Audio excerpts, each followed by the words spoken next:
গত কয়েকদিনের টানাপোড়েনের শেষে অবশেষে সোমবার বিকেলে বৈঠকে মুখোমুখি মুখ্যমন্ত্রী মমতা বন্দ্যোপাধ্যায় ও জুনিয়র ডাক্তাররা। প্রায় 6 ঘন্টার বৈঠক শেষে অবশেষে রফা 4 দাবি পূরণে সম্মত মুখ্যমন্ত্রী মমতা বন্দ্যোপাধ্যায়। আমি আপনাদের সকলকে দীর্ঘক্ষণ অপেক্ষা করার জন্য আমি নিজে ক্ষমা চেয়ে নিচ্ছি, কিন্তু আমাদের মিটিং চলেছে প্রায় 6টা থেকে 12টা, মানে 6টা থেকে প্রসেস শেষ হতে এখন ঘড়িতে কটা বাজে? 12টা বাজে 10 মিনিট বাকি। জাস্ট 5 মিনিট আগে আমাদের জুনিয়র ডাক্তারদের টিমটা বেরিয়ে গেল। ওনাদের পক্ষ থেকে 42 জন সাইন করেছেন। এখানে আপনারা দেখতে পাচ্ছেন মনোজ পন্ত আমাদের পক্ষ থেকে chief secretary, government of West বেঙ্গলের পক্ষ থেকে মিনিটসে সই করেছেন, এবং ডাক্তারদের পক্ষ থেকে, জুনিয়র ডাক্তারদের পক্ষ থেকে 42 জনের প্রত্যেকেই তারা তাদের সিগনেচার করেছেন। আপনারা প্লিজ কর্মবিরতি তুলুন। এত কিছু আলোচনা, আপনাদের 4টের মধ্যে 3টে ডিমান্ডই মেনে নিয়েছি।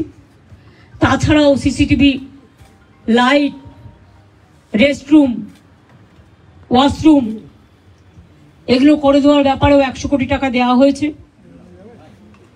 এবং এছাড়াও সিকিউরিটি অডিটিংয়ের ব্যাপারেও আমরা দেখছি। সবার যাতে নিরাপত্তা থাকে, আমাদের যতদূর সম্ভব আমরা করব।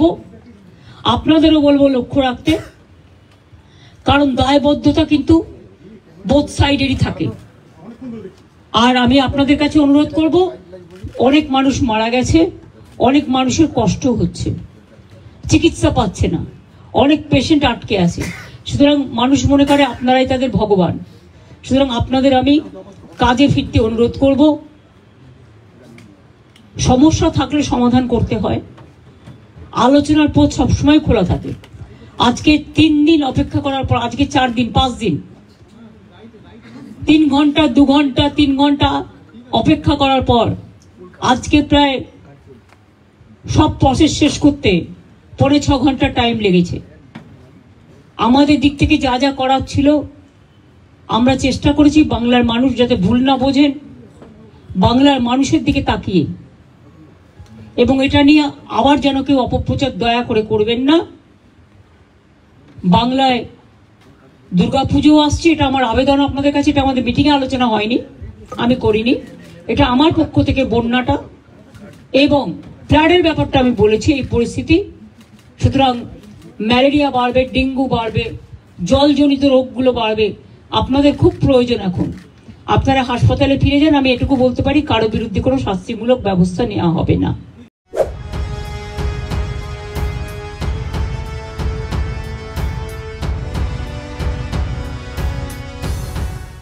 আজকে মাননীয় মুখ্যমন্ত্রীর সাথে ওয়েস্ট বেঙ্গল জুনিয়র ডক্টরস ফ্রন্টের যে বৈঠক ছিল, নানান টালবাহানার পর এই বৈঠক সম্পন্ন হয়।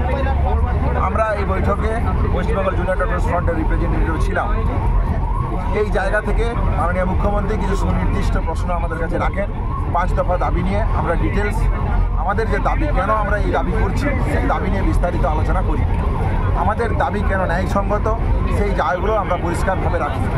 রাখার পর তিনি মনে করেন ডিএমই, ডিএসএইচ এবং সিপি স্যারকে তিনি ট্রান্সফার করবেন।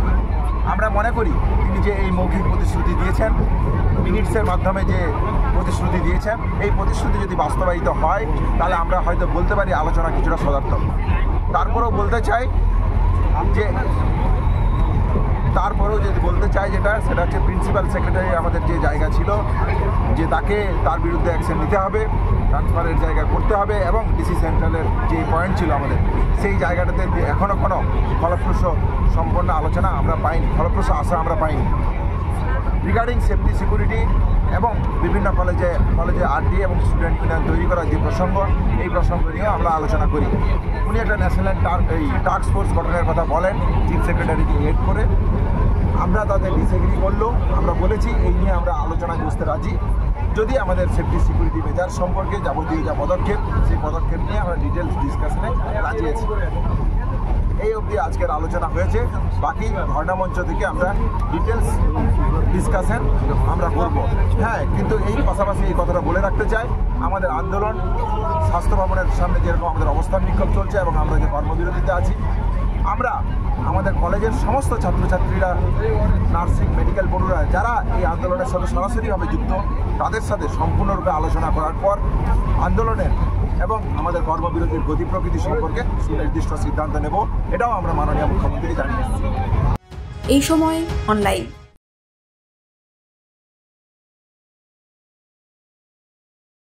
ফলো করুন এইসময়.com। আপডেটেড ভিডিও স্টোরির জন্য সাবস্ক্রাইব করুন আমাদের ইউটিউব চ্যানেল।